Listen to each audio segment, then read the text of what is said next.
नवरात्रि के पहले दिन से देश आत्मनिर्भर भारत अभियान के लिए एक और महत्वपूर्ण और बड़ा कदम उठा रहा है।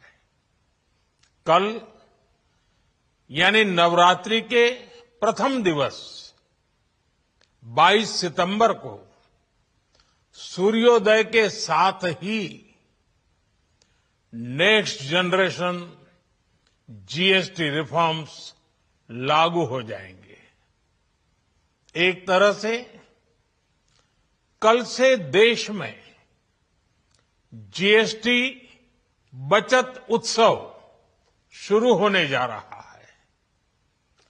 इस जीएसटी बचत उत्सव में आपकी बचत बढ़ेगी और आप अपनी पसंद की चीजों को और ज्यादा आसानी से खरीद पाएंगे। हमारे देश के गरीब, मध्यम वर्गीय लोग, न्यू मिडिल क्लास, युवा, किसान, महिलाएं, दुकानदार, व्यापारी, उद्यमी सभी को ये बचत उत्सव का बहुत फायदा होगा। यानी त्योहारों के इस मौसम में सबका मुंह मीठा होगा। देश के हर परिवार की खुशियां बढ़ेगी। मैं देश के कोटि कोटि परिवारजनों को नेक्स्ट जनरेशन जीएसटी रिफॉर्म्स की और इस बचत उत्सव की बहुत बहुत बधाई देता हूं, शुभकामनाएं देता हूं। ये रिफॉर्म भारत की ग्रोथ स्टोरी को एक्सेलरेट करेंगे, कारोबार को और आसान बनाएंगे, निवेश को और आकर्षक बनाएंगे और हर राज्य को विकास की दौड़ में बराबरी का साथी बनाएंगे। साथियों, जब साल 2017 में भारत ने जीएसटी रिफॉर्म की तरफ कदम बढ़ाया था, तो एक पुराना इतिहास बदलने की और एक नया इतिहास रचने की शुरुआत हुई थी।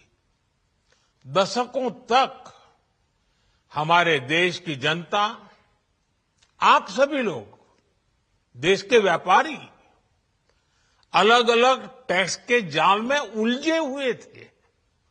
Octroi, entry tax, sale tax, excise, VAT, service tax, न जाने भांति भांति के दर्जनों टैक्स हमारे देश में थे। एक शहर से दूसरे शहर माल भेजना हो तो न जाने कितने चेकपोस्ट पार करने होते थे, कितने ही फॉर्म भरने पड़ते थे, कितनी सारी रुकावटें थी। हर जगह टैक्स के अलग अलग नियम थे। मुझे याद है जब 2014 में देश ने मुझे प्रधानमंत्री पद का दायित्व सौंपा था, तब उसी शुरुआत के दौर में एक विदेशी अखबार में एक दिलचस्प उदाहरण छपा था। उसमें एक कंपनी की मुश्किलों का जिक्र था।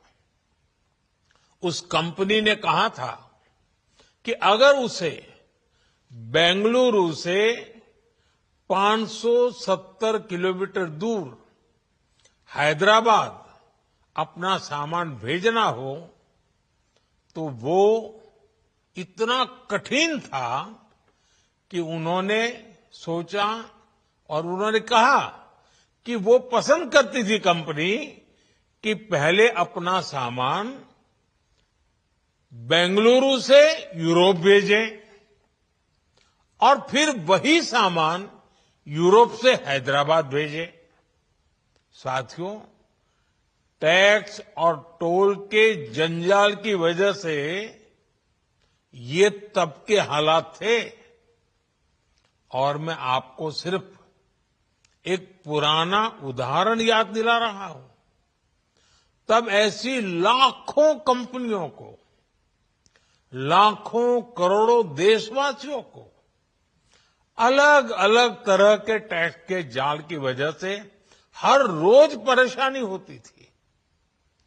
सामान को एक शहर से दूसरे शहर पहुंचने के बीच जो खर्च बढ़ता था, वो भी गरीब को उठाना पड़ता था। आप जैसे ग्राहकों से वसूला जाता था। साथियों, देश को इस स्थिति से निकालना बहुत जरूरी था। इसलिए जब आपने हमें 2014 में अवसर दिया, तो हमने जनहित में, देशहित में जीएसटी को अपनी प्राथमिकता बनाया। हमने हर स्टेक होल्डर से चर्चा की। हमने हर राज्यों की हर शंका का निवारण किया, हर सवाल का समाधान खोजा। सभी राज्यों को, सबको साथ लेकर आजाद भारत का इतना बड़ा टैक्स रिफॉर्म संभव हो पाया।